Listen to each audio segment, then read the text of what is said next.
ফাঁসি ফাঁসি ফাঁসি চাই, ফাঁসি ফাঁসি ফাঁসি চাই, ফাঁসি ফাঁসি ফাঁসি চাই। আমরা বর্তমানে যে আল কোরআনকে স্বামীর এবং প্রেসকে কটূক্তি করছে সেই বিষয়ে আমরা আজকে এই বিক্ষোভ সমাবেশে ডাক দিয়েছিলাম।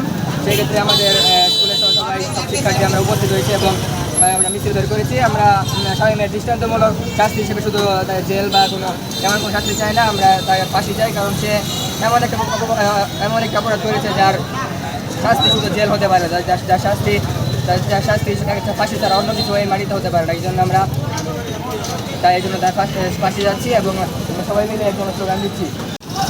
মুখ্যমন্ত্রী পবিত্র ধর্মগ্রন্থ আল কোরআনের অবমাননার ঘটনায় শামীমের ফাঁসি যাচ্ছি। সরকার যে তাকে জেলে দিয়েছে এটা আমাদের প্রতি সন্তুষ্ট না। আমরা তার শাস্তি হিসেবে ফাঁসি যাচ্ছি। ফাঁসি ছাড়া এর কোনো শাস্তি দ্বিতীয় কোনো শাস্তি হতে পারে না। কারণ বিশ্বের মাটিতে পবিত্র ধর্মগ্রন্থ হচ্ছে আল কোরআন। এই আল কোরআনকে যে অবমাননা করে তার ফাঁসি ছাড়া অন্য কিছু হতে পারে না। তার এই জমিনে থাকার কোনো অধিকার নাই।